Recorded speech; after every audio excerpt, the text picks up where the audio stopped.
Alright everybody, welcome to this is gonna be my Birds of Prey movie review. I am in my car. It's because it's the only quiet place around right now. So I went to go see Birds of Prey last night with my roommate Cole Peel. And for y'all that have been following my account for a while, y'all know that I was not excited for this movie through the trailer reactions and everything. That I think Harley Quinn is an annoying character and stuff like that. So you know that I wasn't really excited for it. So I want y'all to take that into consideration with this review, okay? But with all that being said, I did enjoy this movie quite a bit.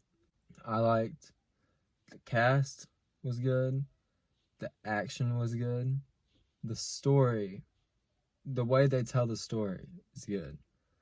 It's one of those movies where it's kind of flashing in between time zones. If you've seen the trailer, you know that Harley Quinn is telling the story. Because in the trailers, she messes up and she's like, oh, no, I messed this up. Let me go back and stuff like that. So she's telling the story. So when she's telling the story, sometimes she forgets things. She's like, oh, wait, now I got to go tell y'all this. So the way the story is told, it's very enjoyable because you really do kind of feel like you're listening to her story about all this going on. All the CGI on it's good. I don't remember ever thinking, well, that looked bad, or the visual effects looked bad or anything. So now I'm going to get into some more of the details. Not spoilers yet, but just details. Alright, so the cast. Margot Robbie comes back as Harley Quinn, and I'm not really a Harley Quinn fan. I think she's kind of annoying, and I've always kind of thought she was just there with the Joker because it's kind of his love thing. And in this movie, they broke up. So the story is that no one wanted to mess with her because she was the Joker's girl.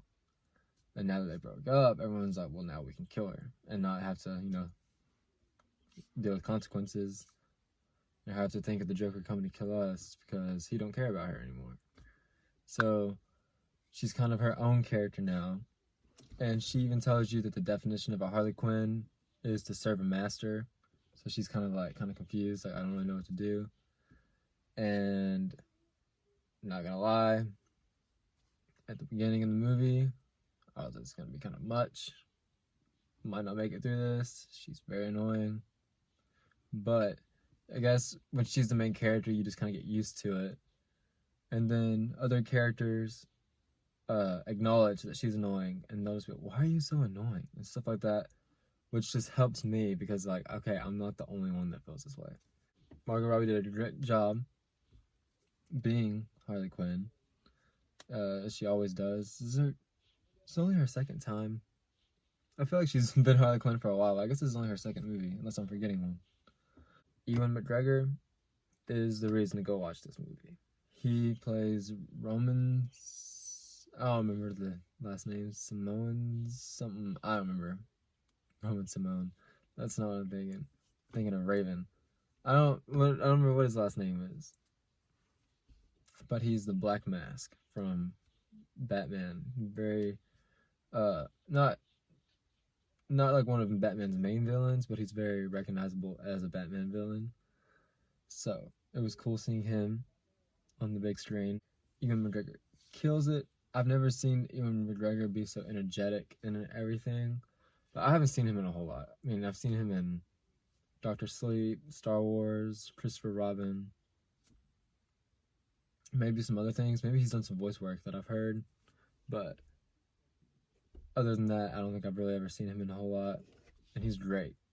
Love him and everything he's in. For some of y'all that might not know, Black Mask has this thing that when he doesn't need you, doesn't want you anymore, when he kills you, he cuts your face off. And I didn't know that because, I mean, like I said, I've seen the cartoons and stuff with him. So the cartoons don't go that far into it. So when it first starts off establishing him as the villain, they cut the man's face off, and I'm like, whoa. I thought this was gonna be rated R for language mainly. And I was like, if it's gonna be cutting people's faces off, I might not be able to watch this because I don't do give a blood and stuff. But that's really the only time that like you really see it. And this don't get shows too much, so it's fine. And then the rest of the cast, Mary, oh come on, Lord help me. Mary Elizabeth Winstead, that's her name. Sky High, some people know her from. Gemini Man, Scott Pilgrim, she's in all those. She does a good job. She plays the Huntress, which I've only seen in Arrow. I don't really know too much about the character, but she plays a person whose parents got killed, so she trains her whole life to get revenge. And I guess in all this training, she's never really been in the world, so when she comes back to civilization, she's really just kind of awkward, and she does a great job playing an awkward person. And then the rest of the cast, I really don't know. But the lady who played the Black Canary was good. I thought I had seen her in something before, but I looked her up and I hadn't, and I can't remember her name. And the girl who played the cop was really good. She did good with the accent. I didn't know that Gotham had New Yorker accents, but maybe she moved from New York to Gotham. But she done good with that.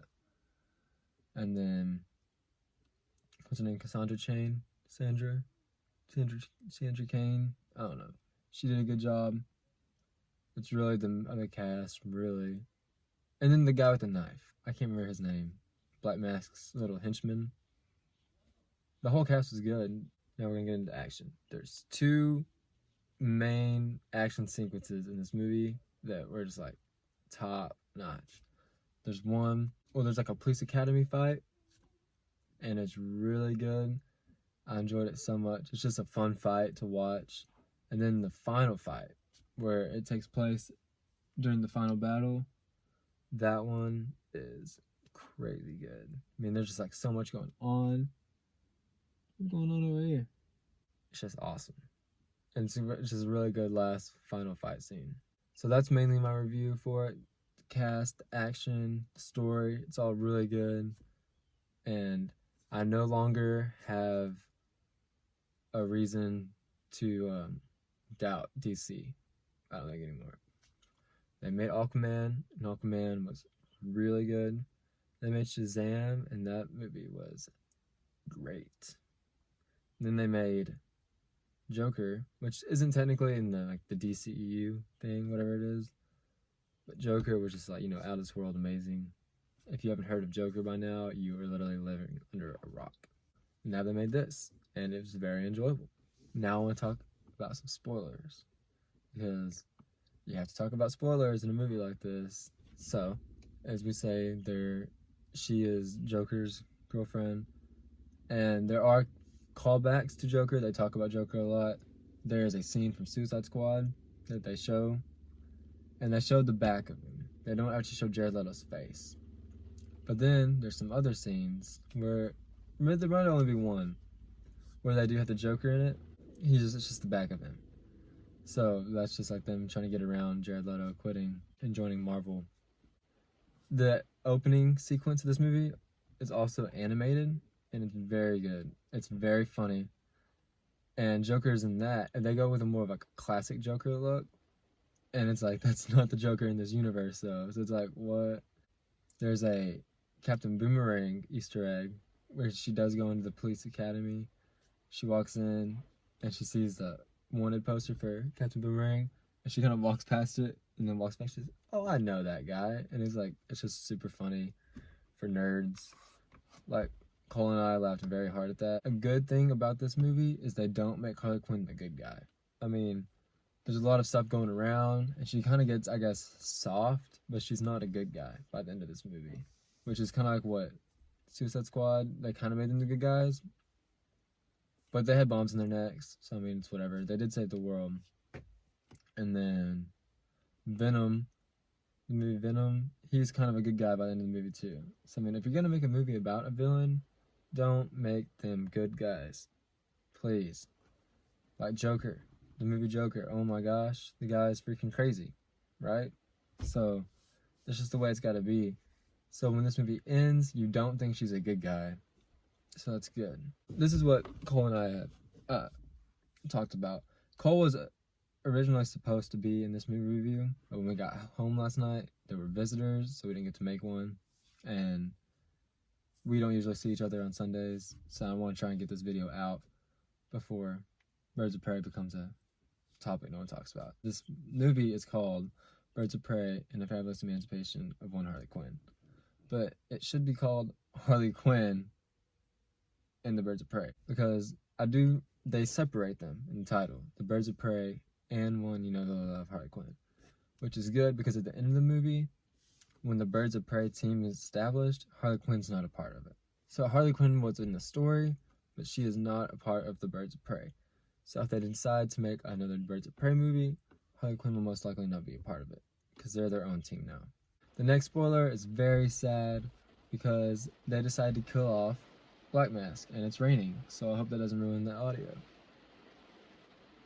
They decided to kill off Black Mask, which was very awesome, very hilarious the way it happens, but they kill him off, which means we probably won't be seeing Ewan McGregor as Black Mask again unless there's a prequel.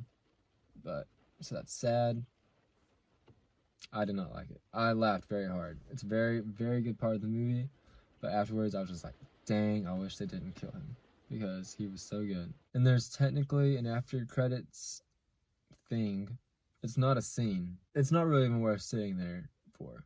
It's just Harley Quinn talking. She's like, oh wait, y'all are still here? Well, I guess since y'all are here, I'll tell y'all a secret. And then she starts to say, so it turns out Batman, and then it just stops. So I don't really know if that is a nod to something or not. But it's just like, it's not really worth staying there. I guess it's just more of like a funny thing.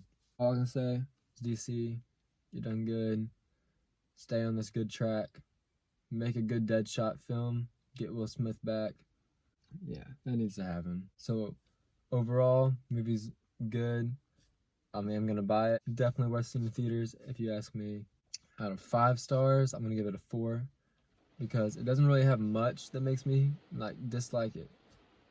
Except for, I just think like all the language just gets annoying halfway through, and that's something else. Now that everyone's become foul-mouthed, are all DC movies gonna be rated R? Or if it goes back PG-13, why is Harley Quinn not a foul mouth anymore, you know? Like, you have to be consistent with stuff like that. If you ask me, it doesn't really matter, though, in the whole grand scheme of things. Yeah. So that's about it, I guess, for my Birds of Prey review. I hope you got what you came here for out of this. If you have any questions, comment them, and I'll be happy to answer them. If you like the movie, comment. If you don't like the movie, comment. Let's talk about it. I have some other movie reviews up. You can watch them. Have a subscribe button that I would like you to push if you will. And I will see y'all next time.